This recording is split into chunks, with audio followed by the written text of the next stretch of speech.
Gervonta Davis vs Ryan Garcia fight prediction, odds, undercard, preview, expert picks, Showtime Boxing.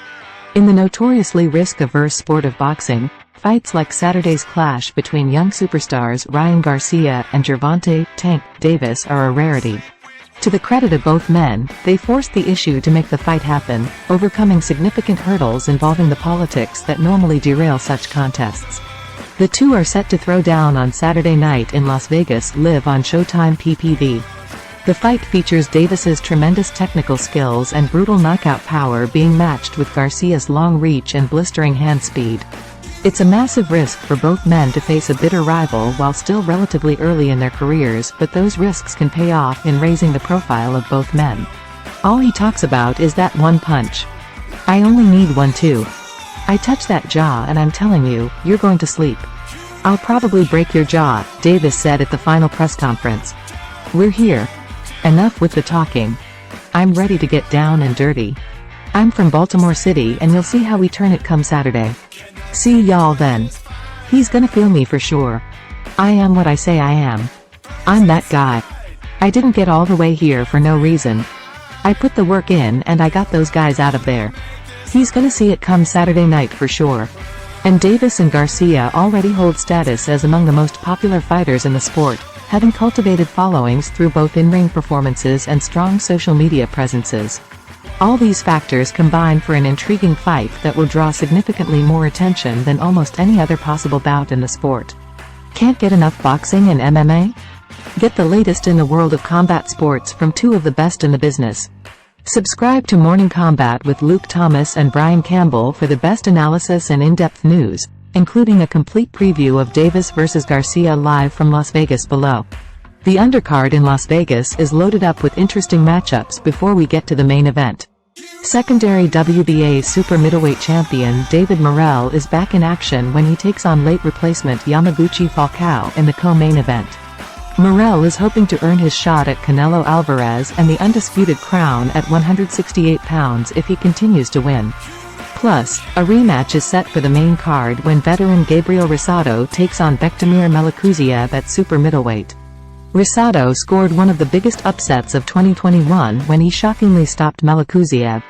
Rosado was expected to face Gilberto Ramirez earlier this year, but that fight fell apart when Ramirez badly missed weight.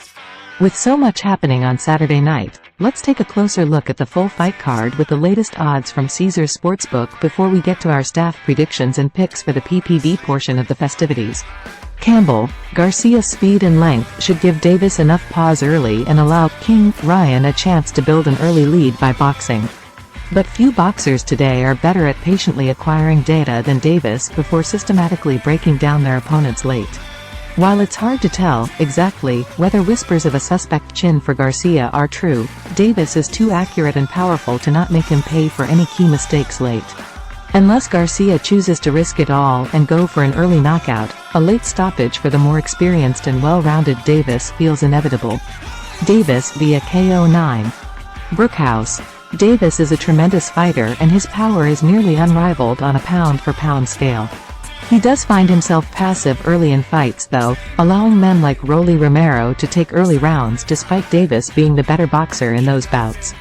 Garcia is a better fighter than Romero, he's a better technician, he's a longer fighter and he has blistering speed. Yes, we can attribute Davis's history of slow starts to the old, downloading data, cliché. But giving away rounds in a fight like this is a very dangerous game. Think Vasily Lomachenko vs Teofimo Lopez. It is true that Garcia has shown defensive issues at times, however it is also true that the knockdown against Luke Campbell has been overblown into a narrative that Garcia has issues with his chin. Go back and watch that moment. Campbell cracked Garcia with as clean of a left hook as you can land and Garcia was up before the referee had even started his count, immediately on steady legs and with clear eyes, and he was the first man throwing power shots once the fight resumed. It was a shocking moment but not a moment where Garcia's chin was exposed. I expect this fight plays out with Garcia winning early rounds off the jab and left hook, both of which will also be utilized to Davis's body. That body work will have an effect as the fight wears on and will somewhat limit Davis's eventual explosions. Garcia may hit the canvas, but if he can manage to get back to his feet, I think he does enough to edge out a close decision, possibly with one judge seeing the fight for Davis. Garcia via split decision. Majuri, pay close attention as the fight approaches the midway point. Round 6 is the ballpark for when Davis will begin to take firm control. Garcia has enough tools to make the first half of the fight very competitive.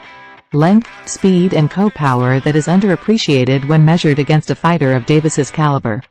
Tank is often slow to get rolling and Garcia can rack up rounds, leaning on his size advantage.